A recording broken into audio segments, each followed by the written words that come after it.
will stand before kings. He will not stand before unknown men. If we want to be gender sensitive, we would say, do you see a woman who excels in her work? She will stand before queens, and she will not stand before unknown women, just to balance the gender equation. Whichever way you look at it, the scripture is telling us that access to the corridors of power is controlled.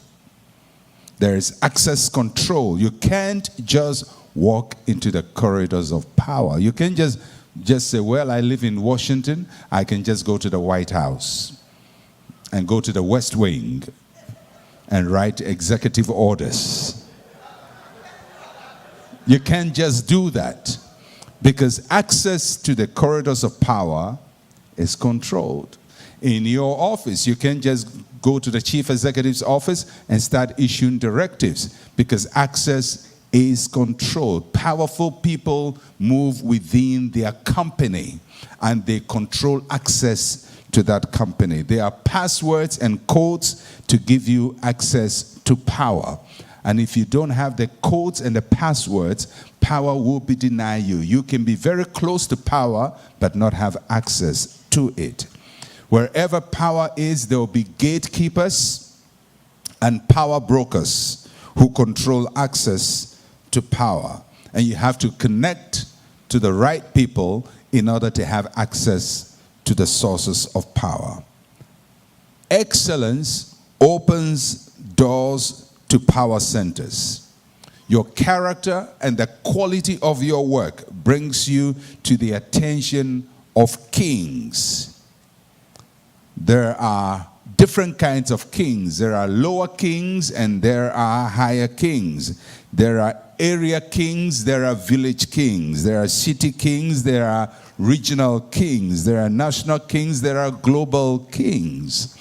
When you go to New York at the United Nations building, when it's the UN time and the American president shows up, he's not treated like the president from Lesotho or Namibia. These are all nations with a national anthem, but there are kings who have greater access to power.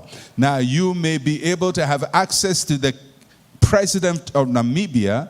That will give you a certain level of power. If you have access to the president of America, it gives you another level of power. So there are levels of power in our access to power.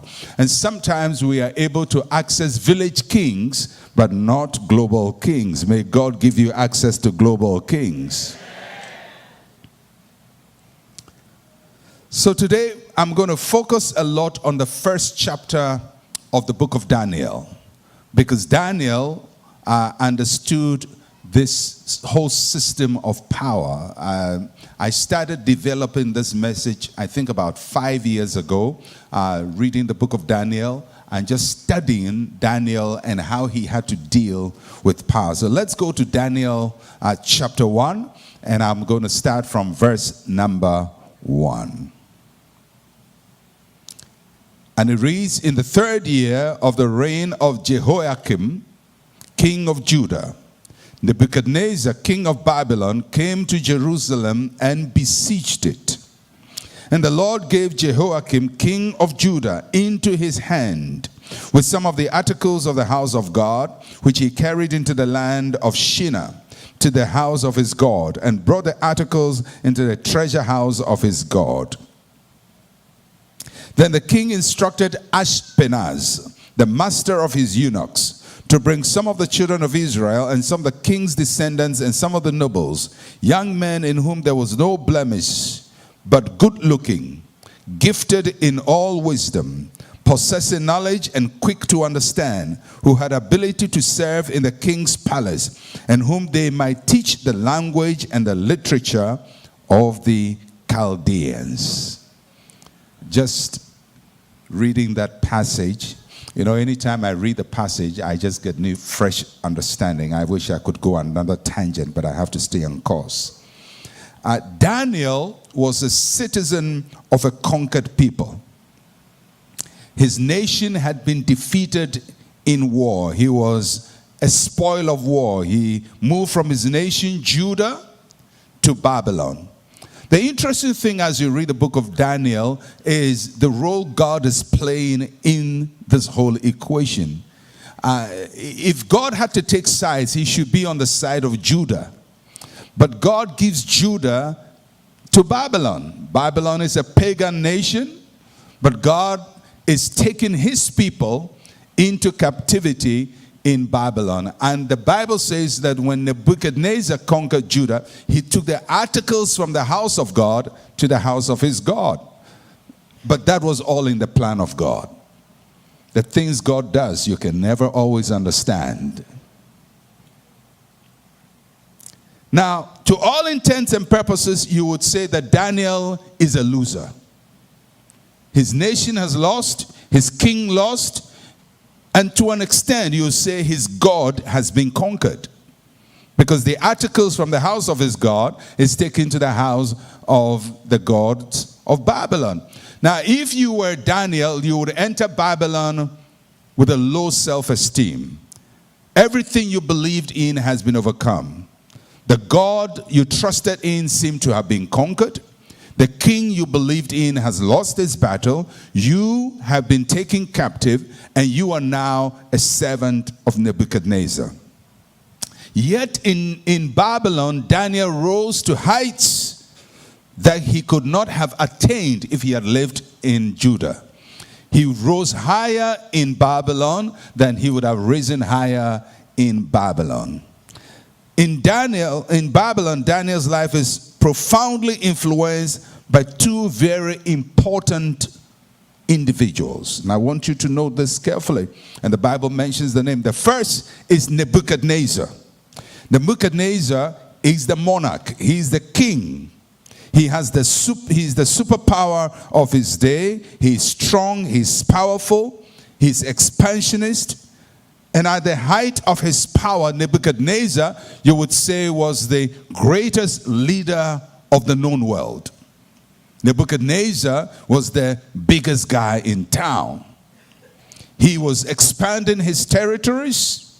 He was growing by conquering nations and had conquered Daniel's nation. So he's one person who is going to influence Daniel's destiny.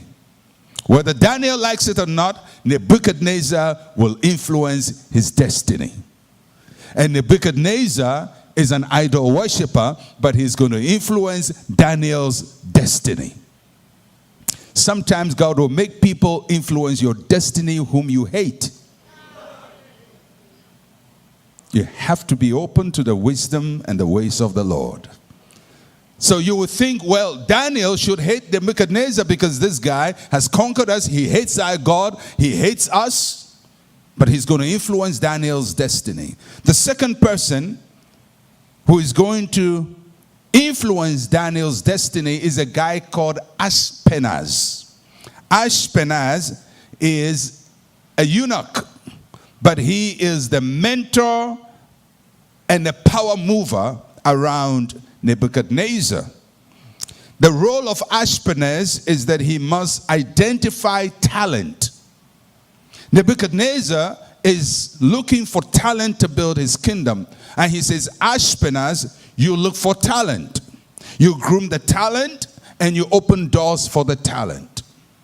Now, when Daniel gets into Babylon, for whatever reason, God had to connect him to Ashpenaz.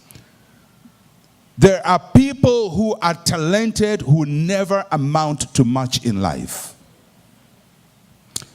Let me tell you this. Talent is overestimated.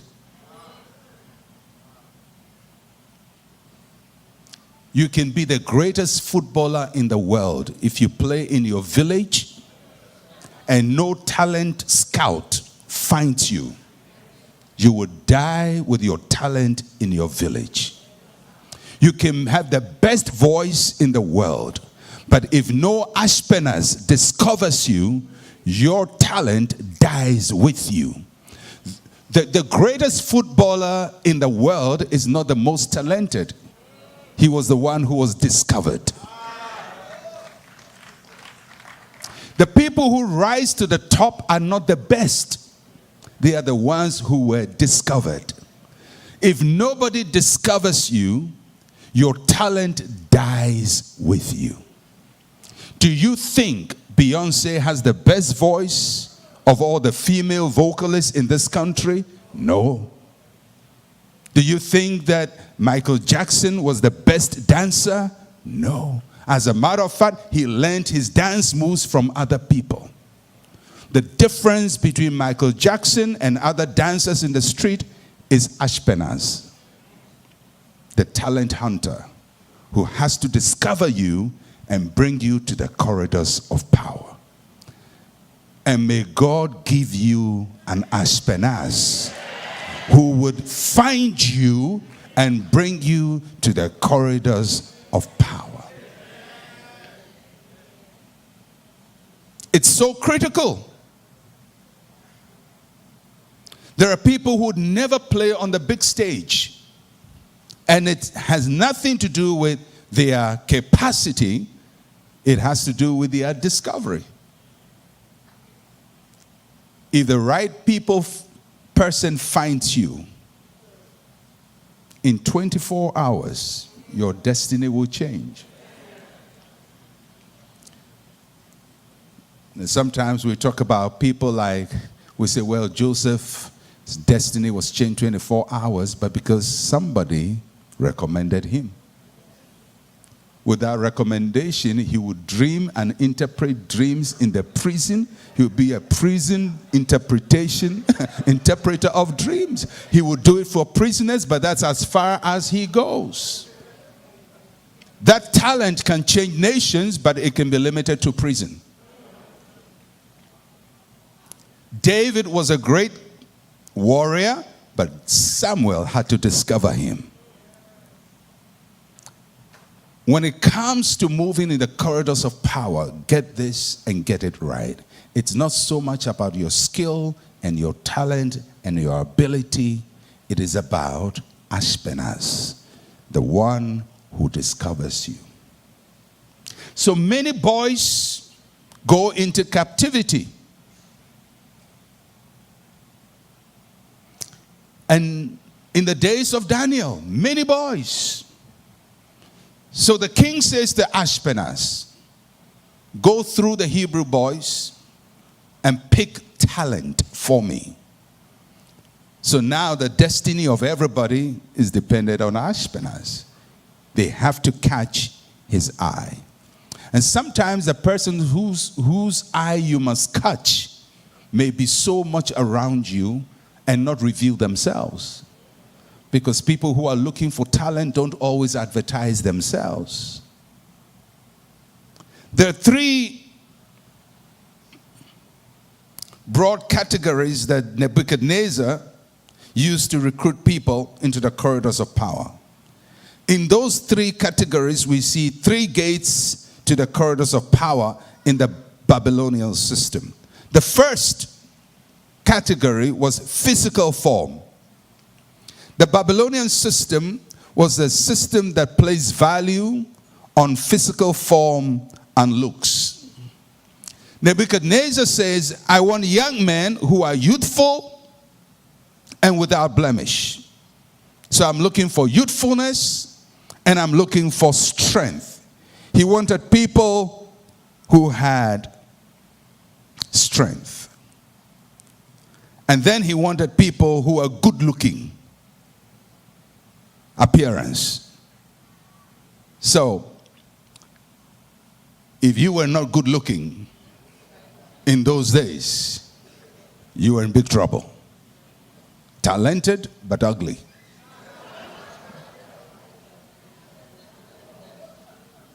The thing about good looks is that it can be manufactured.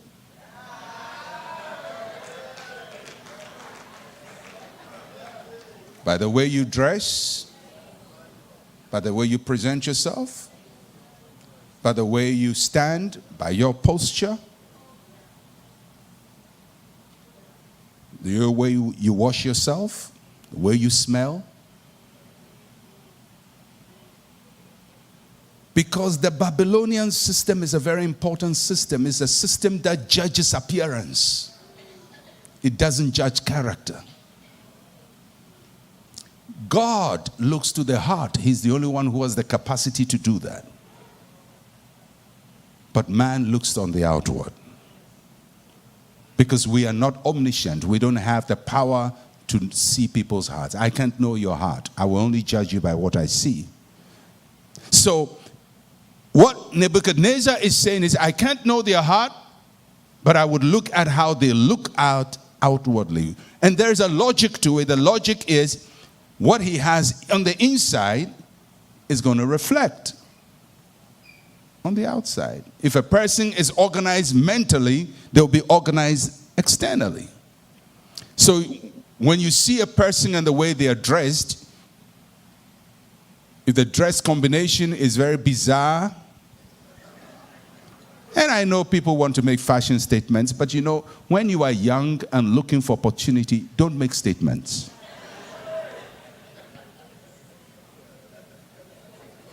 You know, I mean, you look at somebody like Michael Jackson. I mean, he had to do all that stuff he did to his nose. Do you think if he had done that the first time, anybody would have taken him serious? You can make your statement after people accept you. But before you are accepted, just follow the rules.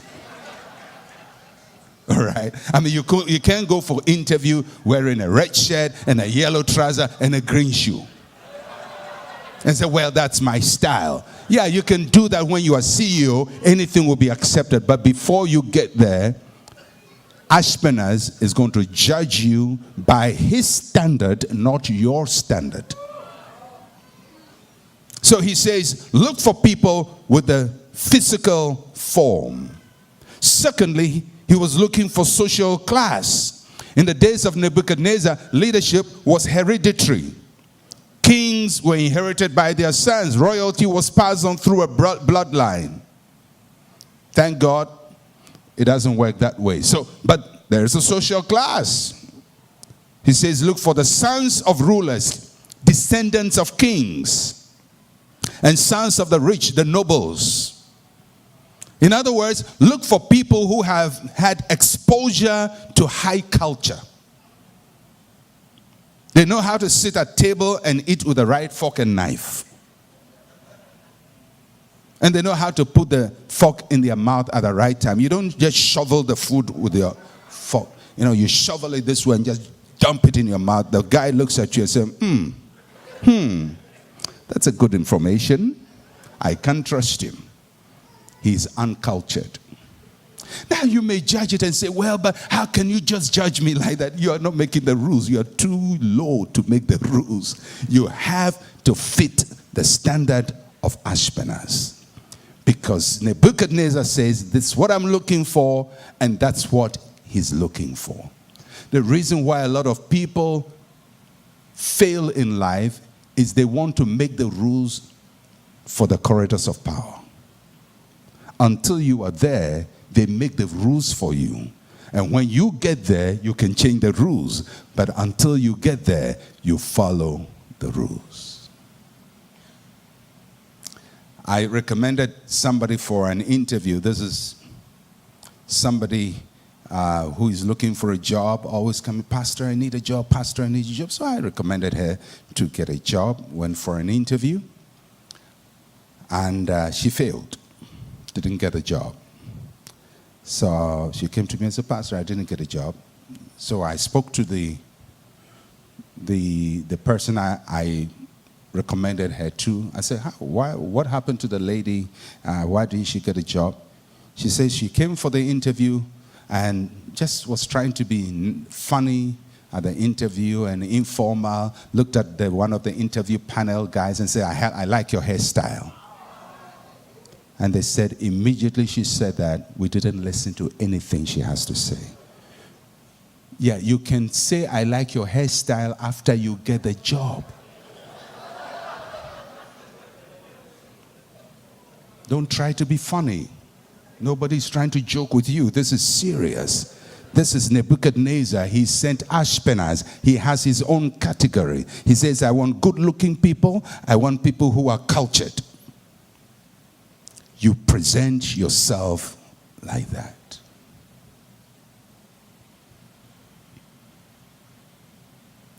So, first, physical form.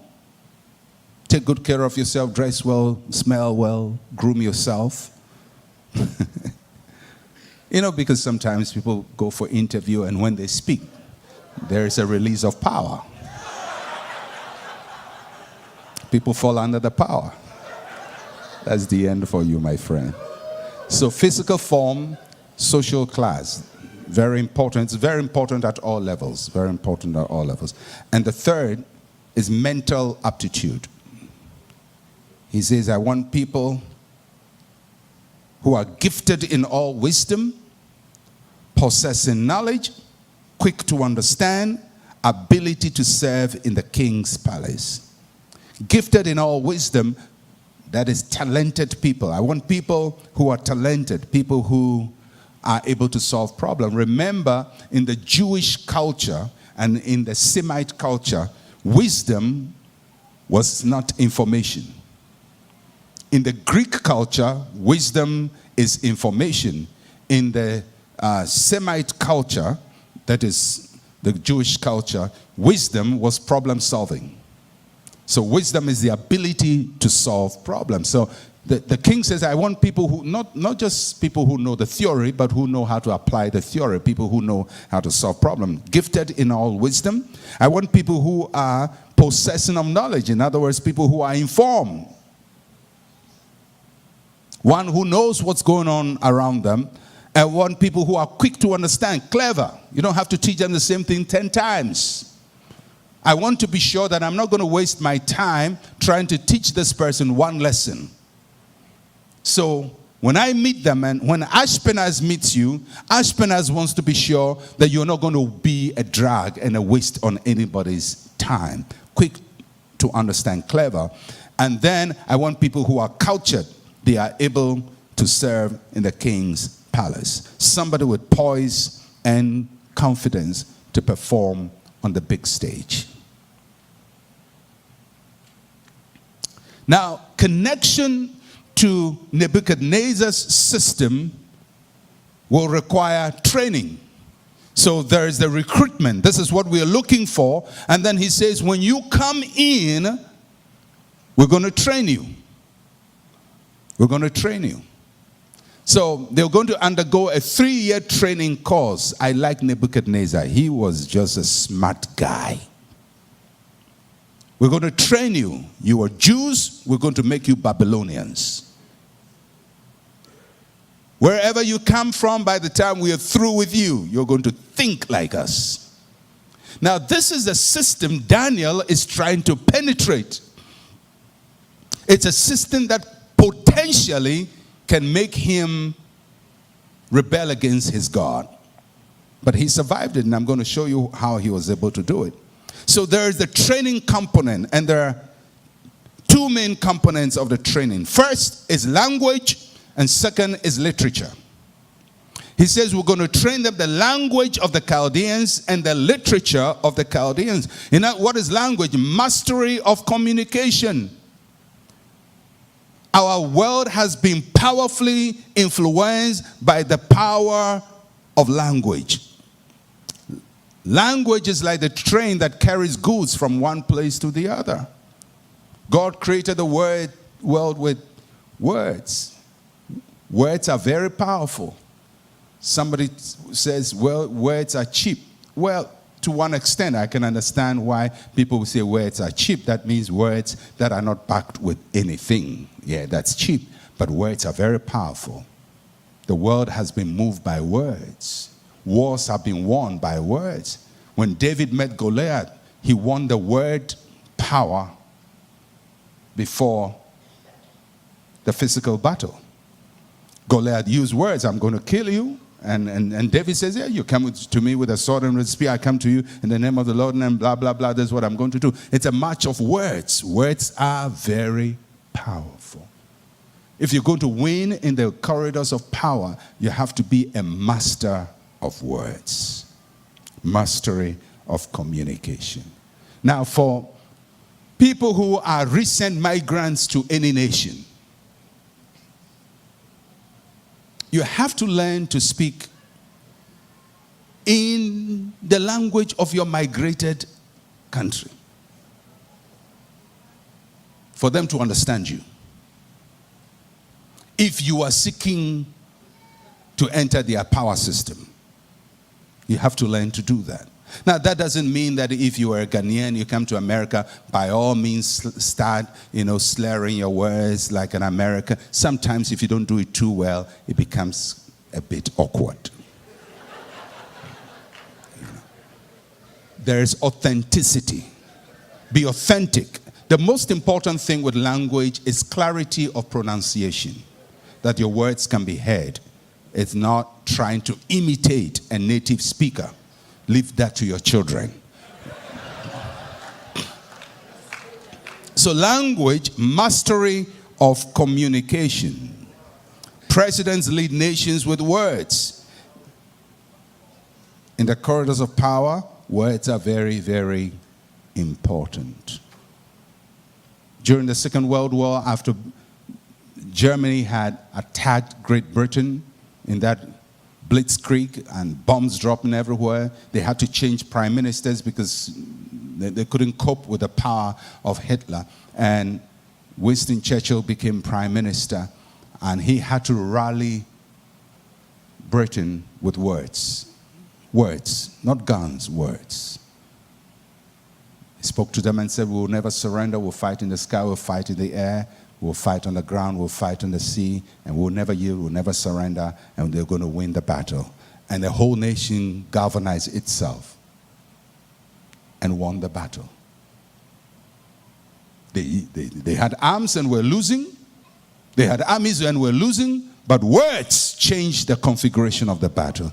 Don't ever underestimate the power of words. If you're going to be a great leader, you have to be a master of words. You have to learn words. And then, so they say they're going to train them with language, and they're going to give them mastery of literature. Literature. That means the philosophy and ideas of their society. Our world is run on ideas. Literature controls the world. The literature of the Babylonian system, including their history and their religion.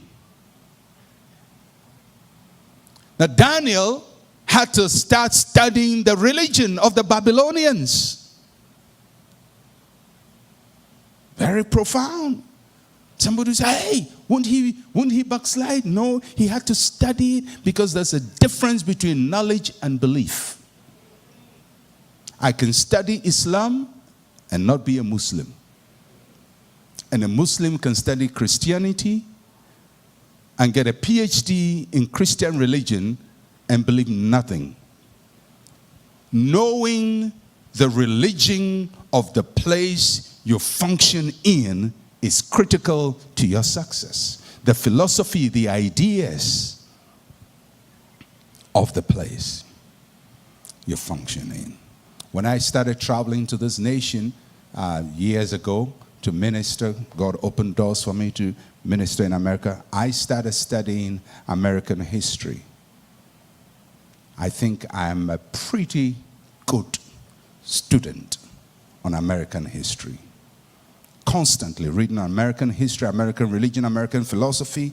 I looked at how this nation was formed, the philosophy that formed it, the first group of people, how they settled, how they moved, how the West was developed, and all of that, how slavery began, what factors brought in slavery, when did racism begin in this country? What were the factors that developed racism? What was racism based on? Because, contemporary knowledge is not always the same as historical knowledge. If you understand how things began, you will understand why they are where they are now. Most people comment on what is there now and don't understand how things got to where they are now. Nebuchadnezzar says, Daniel, I'm going to teach you the language of the Chaldeans, and I'm going to teach you the literature of the Chaldeans. After 3 years, Daniel, you're going to be a Babylonian. Just amazing. So, if you look at the system, if you were Daniel, there were two choices you had to make. I'm a Jew. I believe in one God. I believe in Yahweh. Yes, we lost the battle. I know why we lost the battle. It was not because Yahweh was not powerful, but because our people disobeyed Yahweh. And he himself said, through Jeremiah and Isaiah and all these prophets, that because of our disobedience, we're going to go to Babylon. So although they had been defeated, Daniel understood the reason for their defeat. He understood it was not a failure on the part of Yahweh. It's a failure on the part of Yahweh's people. So he's not in rebellion against God, although if you looked at it on the outside, it would look as if God had turned his back on them. Now, if you don't understand the differences in God's dealings, sometimes you may go through an experience and begin to fight God. But it will not be God who is really battling you. It may be other circumstances that have led to your experience. And Daniel could discern and decipher between his own actions and that of the larger Israelite group. So he's in captivity. The articles of his God are now in the house of the god of Babylon. That means that religiously they have been defeated. Philosophically, they've been defeated. Now Nebuchadnezzar says, come and learn my religion. Come and learn my philosophy. Come and learn my language. Daniel has to make a choice. The guy wants to convert me. He can say, no, Nebuchadnezzar, just leave me alone. I'll just join the Jews who are slaves on the farm, and I will labor there and die as a slave because I prefer my faith to the corridors of power. So leave me as a slave to die. And he could have made a choice. Or he would say, I'm going to come into the system that is designed to defeat me with my own agenda.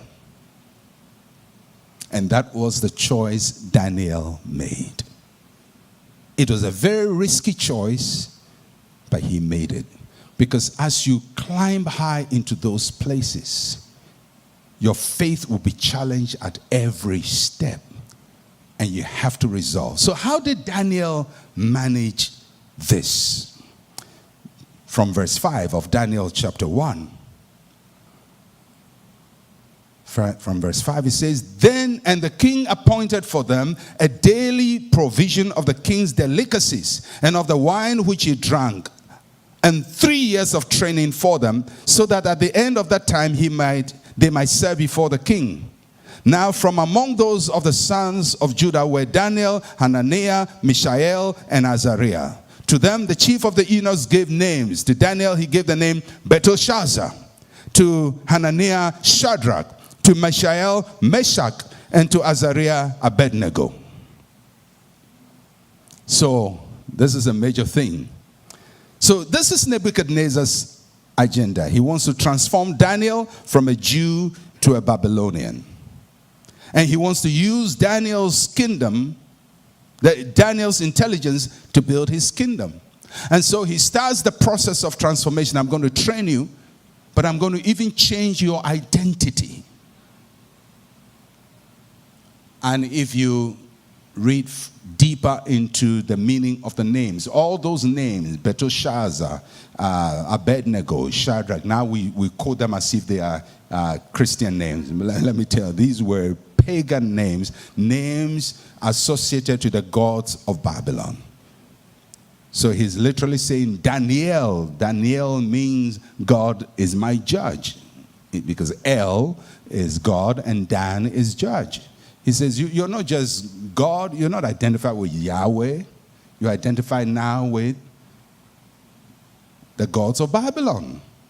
And all of them were giving those names. Now, they could have said, well, if you will change our name, then we will go back to be slaves and we will slave for you, but we can't function in the corridors of power. It's a choice to make. So they changed his name. Daniel said, well, you call me Belteshazzar, fine. I have to penetrate your system. And I'm ready to change my name. The interesting thing about Daniel is that they called him Belteshazzar, but he never called himself Belteshazzar. If you read the book of Daniel, he'll say, I, Daniel, saw the vision. I, Daniel. He never said, I, Belteshazzar. So they call him Belteshazzar. That's fine. You think that's my name. But before God, I am Daniel. When I see a vision, I, Daniel. He never spiritually took on that identity. But he used it. It's almost like having, there are Ghanaians I know who are called nice Ghanaian names, and you come to America, their names have changed. And somebody is called Robert Michael. You say, wow, I didn't know you called Robert Michael. We knew as Kwekudia, but in himself, he knows he's Kwekudia, but the Americans call him Robert Michael. That's fine. If you call me Robert Michael, that makes you feel good. I know who I am. So that's what is happening. Daniel says, you can call me Belteshazzar. If that's what pleases you, it's good on your tongue, and it satisfies you. My name, Daniel, is too hard for you to pronounce. I give you the right. Call me Belteshazzar. But I know who I am. I am Daniel. I belong to God. I'm a servant of God. I want to penetrate your system. So Nebuchadnezzar has an agenda, but Daniel also has an agenda. And that's what I like about Daniel. He figured all of this out. He says, I'm not going to leave Judah and be a slave in Babylon. I'm leaving Judah to be a ruler in Babylon. And I cannot rule in slave quarters. I cannot just run away from this system because it's foreign to me, it's difficult for me. I'm not going to live amongst my people, because my people want to be out there in that place and live their people life. But I want to live with the Babylonians, and I want to take over their system for Yahweh. You defeated Yahweh on the battleground, Yahweh will defeat you in the corridors of power. And I'm going to smuggle Yahweh into your system and control it. The reason why most Christians cannot function in the world is because the world system is so difficult for them to deal with.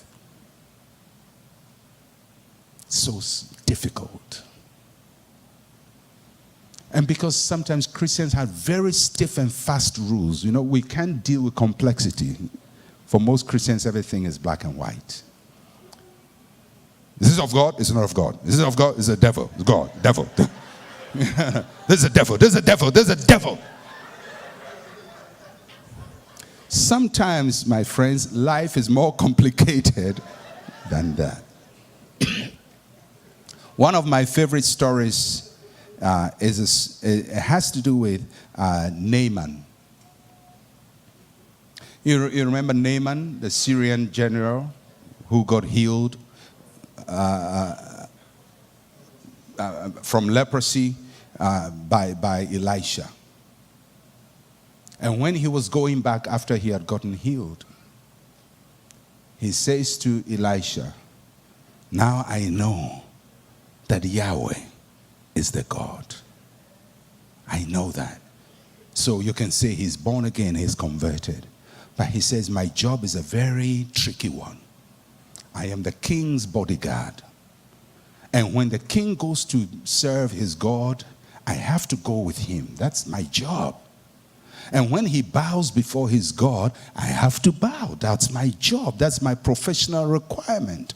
He says, I know it's a conflict of my faith. So as a sign that when I do that, I am not denying Yahweh, I want you to allow me to take some of the sand from Samaria to carry with me to Syria. And anytime I stand before the gods of my king and he bows, I'll sprinkle a few of the sand of Samaria under my feet, so that he would think I am bowing to his God, but in my heart I am standing on Samarian ground before Yahweh Almighty. So what Naaman is saying is, I can play the game for him, but I will never compromise my faith. Listen, my friends, it's not always devil and God. It's not always black and white. Sometimes pushing into the corridors of power, we have to deal with conflict. And the conflicts may be very severe, and we have to be wise as serpents and innocent as doves. We can keep our heart pure and still play the world system. Do you know unbelievers can penetrate our system very easily? They'll come to our church, lift up your hand. They lift up, pray in tongues. Oh, yeah. I had a lady anthropologist who was doing a research on Christianity, came to my church, came to church for 1 year, more than 1 year.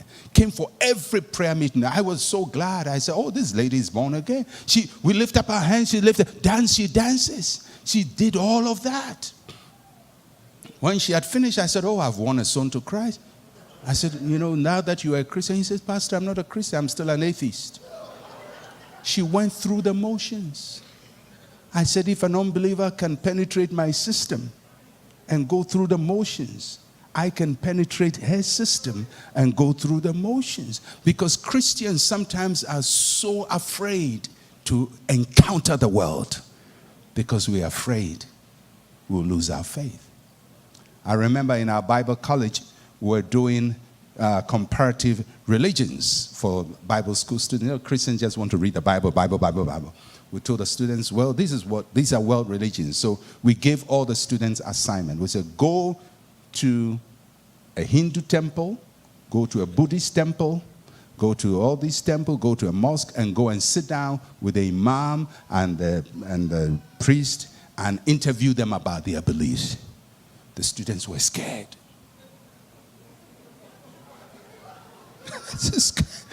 So, well, Pastor, what if we go and something enters us?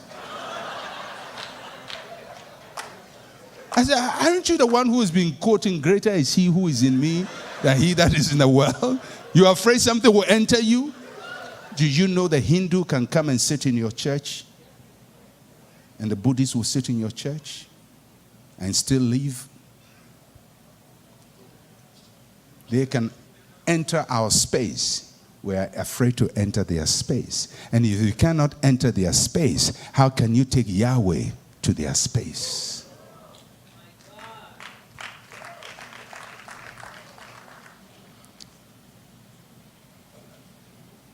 So this is what Daniel has to deal with. It's not clean cut, just decide, okay, I'm going back to Judah. Well, you can't go back to Judah.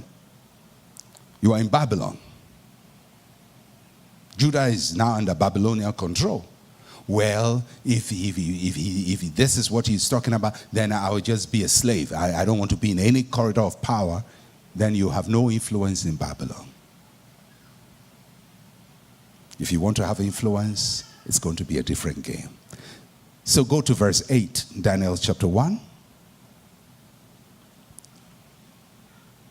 It says from verse 8, but Daniel purposed in his heart that he would not defile himself with a portion of the king's delicacies, nor with the wine which he drank. Therefore he requested of the chief of the eunuchs that he might not defile himself.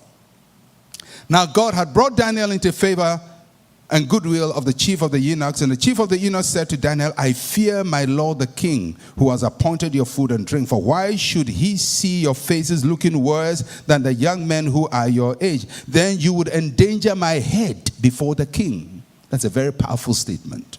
You will endanger my head.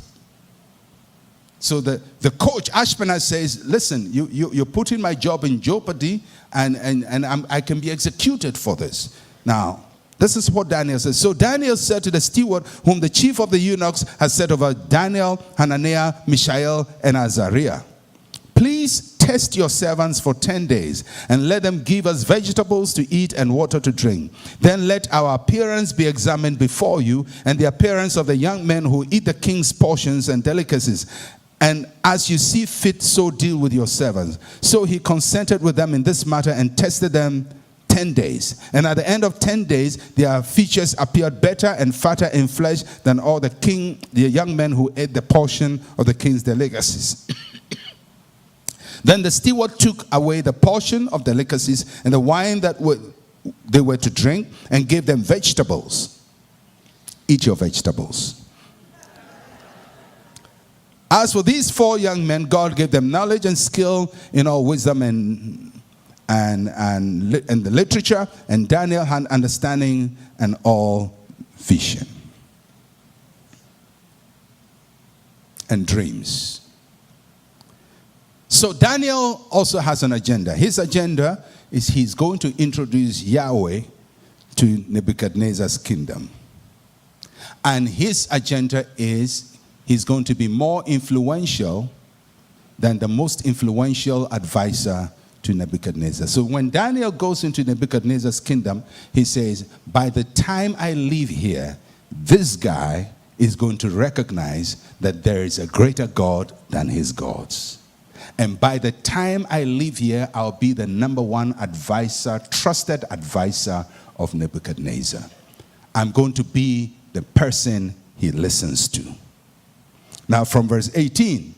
Now at the end of the 10 days, of the end of the days, that's the 3 years, when the king had said that they should be brought in, the chief of the eunuchs brought them in before Nebuchadnezzar. Then the king interviewed them and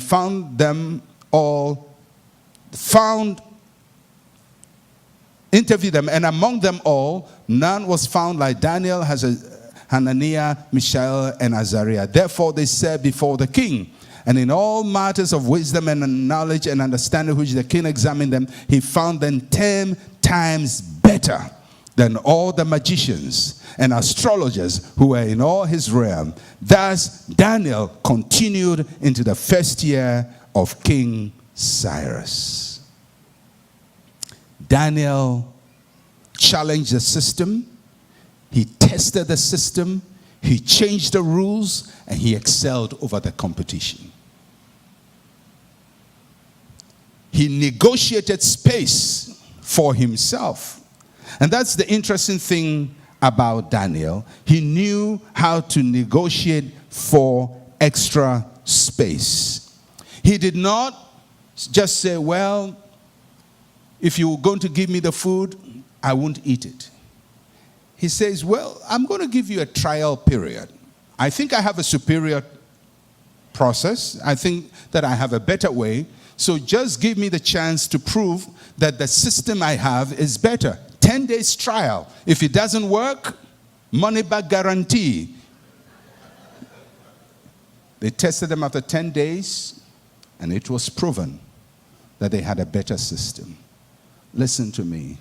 If what you believe is right, it will provide better results in the marketplace. If what you believe is right, it will provide better results in the marketplace. And that is how Daniel entered the system. Got the confidence of his mentor to give him concessions. And the Bible says after training, he was 10 times better. And you know what happened after that? When the test came for them to prove what they had, and Daniel was able to showcase that there was a God who was greater than Nebuchadnezzar's God. I'm going to deal with that tomorrow. But we're going to see how Daniel moved this system, and we're going to see how, in the end, Daniel took over Nebuchadnezzar's kingdom. Not only in the time of Nebuchadnezzar, but in the time of Nebuchadnezzar's son, and even in the time of Cyrus and in the time of Darius. Even after the Babylonians had been conquered, Daniel was retained. his voice was strong for 70 years until a new leader arose who began, because of Daniel, God stirred up to say, it's time for the Jews to go back to their land. 70 years. One man took the destiny of a whole nation on his shoulders, changed the world's superpower and the next superpower after the existing superpower, and restored Israel back to its homeland, because one man dared to walk in the corridors of power. And he was not afraid to encounter the power systems of the world. Let me tell you this. Anybody who has been around power, power is very, very dangerous. The first time you get around powerful people and you hear their conversation, you go home, your head will spin. Because the things they are talking about and the issues they are dealing with are heavy. But they are dealing with it so easily and sometimes without any consideration. Because sometimes you think that, well, you know, when you are in a nation, I mean, you're in America, you think, wow, by the time, you know, the Congress makes a decision, they've processed it, and they've gone through this, and they've thought about it. When you go through the process and see how reckless they are with decision making, you will be shocked that your destiny is in the hands of people who care nothing about you. You think it's a well-developed system, it's not. You think those senators there have sleepless nights thinking about how to solve your problem, you are joking. You think the president is so concerned about your welfare, you are joking. If you don't represent yourself in the corridors of power, you will have no voice. And that's what Daniel determined. We have to be represented in Babylon, not in slave quarters, but in the palace. There are many Christians represented in slave quarters, but very few Christians represented in the corridors of power. There are many Christians represented in prayer camps, but very few Christians represented in the corridors of power, whose voice changed decisions. Christians think that they've solved the problems of the world on their knees. I used to think that way until I realized our prayers, it doesn't change people much. The people of this world are so stubborn. Even if the righteous can resist God, you think the unbeliever will listen to God? God will speak to them, they won't hear. God will say left, they will go right. Until you get yourself represented in the corridors of power, you are voiceless, powerless, prayerful, but powerless. And we need more Christians in the corridors of power. And I'm not just talking about political power. I'm talking about the entertainment industry. You know, because every major agenda in the world, we're going to see it in TV series, in movies, Disney cartoons. And you start seeing all the signs. You say, well, this is what they're trying to achieve. So who is writing the screen stories for Disney cartoons? How many Christians are screenwriters? How many Christians are in Hollywood? Many times we hear one Christian, we say, oh, hooray! He's just a class B actor who doesn't get jobs much. But he sits and, you know, just talks about being on Hollywood, but he's not influential. How many directors of movies are Christians? How many class A directors? How many top producers are believers? Because it's a cutthroat world. And Christians, we don't like cutthroat, you know, so the world gets risky, we say, okay, all right, this is too worldly, it's getting too worldly, it's getting too, leave them, you know, we'll just pray about it. God moves in mysterious ways, his wonders to perform, God can use everything, God can do anything. No, that's not what Daniel did.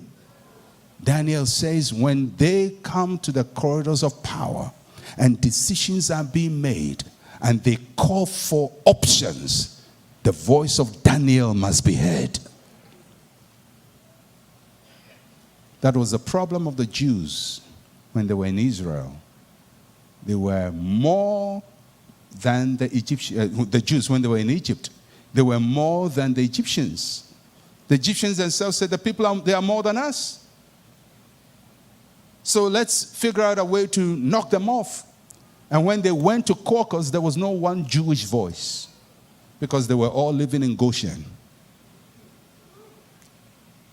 Slave quarters. Thank God for Goshen. But it's not the corridors of power. It's the place of comfort. Thank God for our prayer meetings. It's not the corridors of power.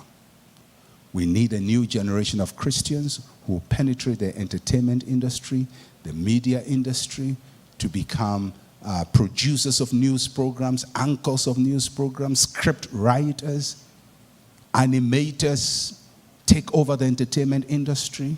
We need Christians writing new programs, new game shows, and sneaking in the name of Jesus. Just sneak it in. Just sneak it in. Just sneak it in. Just sneak it in. Just sneak it in. Just sneak it in. Just sneak it in. Just like people have been sneaking in all kinds of agendas. All kinds of agendas. Sneak them in. Sneak them in. Sneak them in. We have to sneak Jesus in.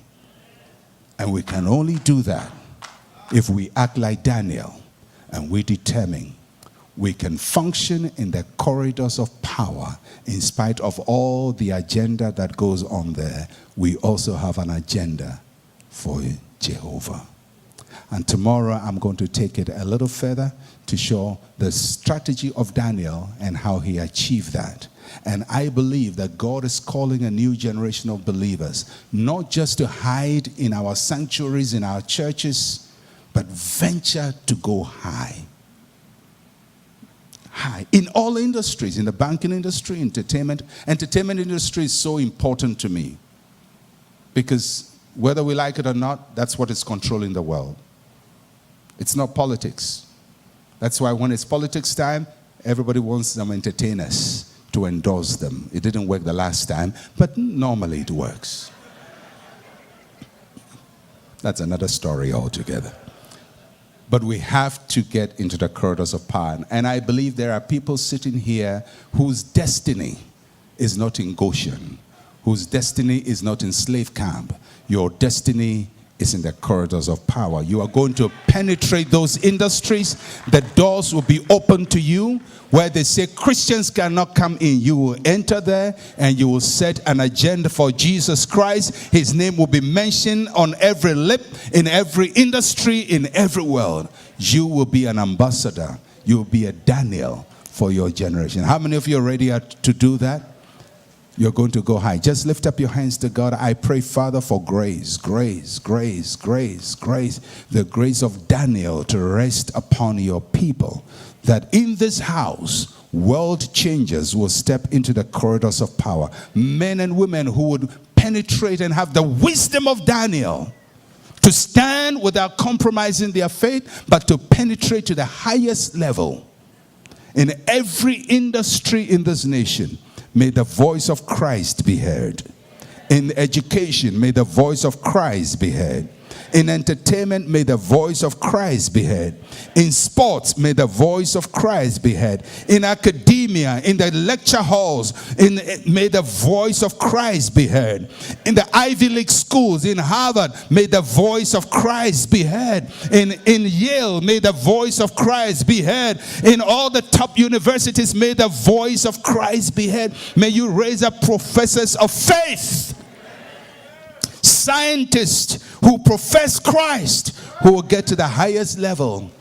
In the psychology and sociology departments, may you raise the voices of Christ. May the voice of Christ be heard in the medical field, in all the other fields. Let the voice of Christ be heard. And Father, raise up Esthers and Daniels who are not afraid to venture into the corridors of power. Amen and amen. God bless you.